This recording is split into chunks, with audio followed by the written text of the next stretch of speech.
الأجل مولا مولا. اعوذ باللہ من الشیطان الرجیم. بسم اللہ الرحمن الرحیم.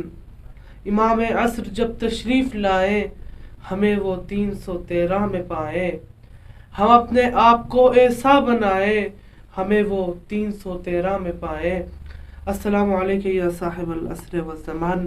آج ناظرین کی خدمت میں نیا پروگرام لے کر حاضر ہوئے ہیں جو ہمارے پروگرام کا حصہ بنے ہیں. حجت الاسلام والمسلمین علی جناب مولانا عارف حسین صاحب. قبلہ السلام علیکم. وعلیکم السلام ورحمۃ اللہ. قبلہ کئی بار سوال ہوتے رہے اور آپ جواب دیتے رہے ہیں، تو اس بار ناظرین کی طرف سے ایک سوال آیا تھا جو میں آپ کے سامنے پیش کرنا چاہ رہا ہوں. کیا امام زمانہ اجل اللہ تعالی فرجہ الشریف کے ظہور سے پہلے معاشرے کے اصلاح کا پرچم بلند کیا جا سکتا ہے؟ کیا ایسا ہو سکتا ہے؟ کیا ممکن ہے؟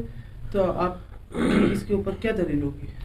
اعوذ باللہ من الشیطان الرجیم. بسم اللہ الرحمن الرحیم. اللہم عجل لولیک الفرج والعافیت والنصر وجعلنا من اعوانہ وانصارہ بشیعتہ. امام زمان اجل اللہ تعالی فرج الشریف مصلح اعظم ہے. آپ نے آ کر دنیا کے اندر اصلاح کا کام کرنا ہے اور دنیا کے اندر سے ظلم و ستم کی بساط کو لپیٹنا ہے اور عدل و انصاف کو پوری دنیا کے اوپر آپ نے رائج کرنا ہے. یہ امام زمانہ اجل اللہ تعالی فرج الشریف کے بارے میں ہمارا نظریہ ہے اور آپ کے ظہور کا ہدف بھی یہی ہے. اب سوال یہ بعض اوقات سوال کیا جاتا ہے، دراصل اس سوال کے پیچھے ایک روایت ہے، روایت ہے معصوم سے، حضرت امام جعفر صادق علیہ الصلوۃ والسلام سے روایت ہے کہ آپ نے فرمایا کہ کل رأیت ترفع قبل قیام القائم فہو باطل، یا بعض میں آیا ہے کہ صاحبہ طاغوت، کہ امام یہ فرماتے ہیں کہ ہر پرچم جو امام زمانہ سے پہلے اٹھے وہ باطل ہے اور اس کا صاحب جو ہے پرچم اٹھانے والا طاغوت ہے.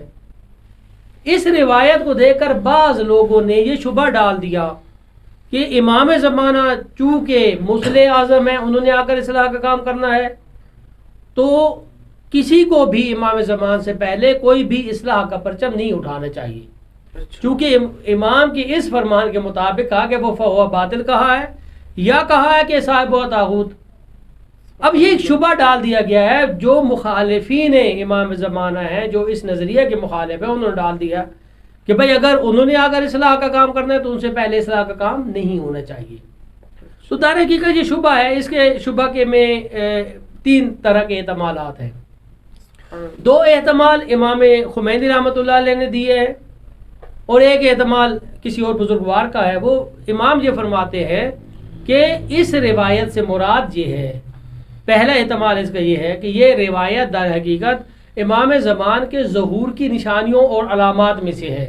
اس روایت کے اندر بتائی گئی ایک علامت، فرمایا گیا کہ بھائی کلو رایت ترفع قبل قیام القائم، یعنی امام زمانہ سے پہلے اگر کوئی آ کر امام زمانہ بن کر اور امامت کا پرچم اٹھا کر کھڑا ہوتا ہے تو فہو باطل. یہ بات اصل میں یہ بات ہے، امام یہ فرمانا چاہتے ہیں کہ امام زمانے سے پہلے اگر کوئی مہدویت کا دعویٰ کرتا ہے اور آ کر اصلاح کی بات کرتا ہے کہ میں مہدی ہوں، میری بیعت کی جائے، میں امام ہوں، تو وہ جھوٹا ہے.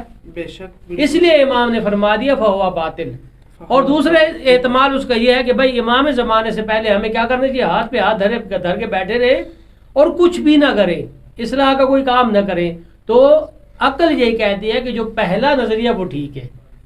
اب جو تیسرا نظریہ اور تیسرا احتمال ہے اس کے بارے میں میں عرض کرتا ہوں کہ دیکھیں، ہر وہ امام، یہ جو نظریہ میں ابھی بیان کر رہا ہوں یہ نظریہ ہے آیت اللہ خامنہئی نے بیان کیا، اور رہبر معظم 250 سالہ انسان میں یہ فرماتے ہیں کہ ہر امام جو بھی طاغوت کے خلاف مسلح اقدام کرتا ہے اس کو قائم کہتے ہیں.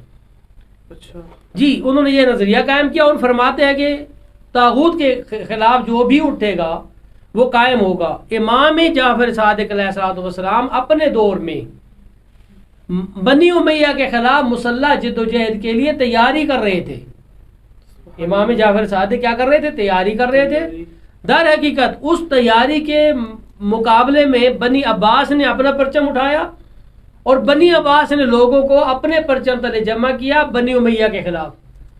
تو در حقیقت بنی عباس کی سازش کو روکنے کے لیے اور بنی عباس کو روکنے کے لیے امام نے یہ فرمایا کہ میں قائم ہوں، اور ہر وہ پرچم جو قائم کے قیام سے پہلے اٹھے گا وہ باطل ہوگا. یعنی میرے قیام سے پہلے اگر کوئی پرچم لے کر اٹھتا ہے اور وہ آ کر کہتا ہے جی میں طاغوت کے خلاف ہوں، امام یہ فرماتے ہیں یہ طاغوت کے خلاف نہیں ہے، خود طاغوت ہے، چونکہ اس نے امام معصوم کو پیچھے چھوڑا اور خود آگے چلا گیا ہے. سبحان اللہ. تو در حقیقت یہ امام زمان چونکہ مصلح ہیں اور انہوں نے آ کر اصلاح کا کام کرنا ہے، تو حقیقی انتظار کرنے والے مصلحین کا کام یہ بنتا ہے کہ وہ امام زمانہ کے ظہور کی راہ ہموار کریں اور معاشرے کے اندر اصلاح کا کام کریں.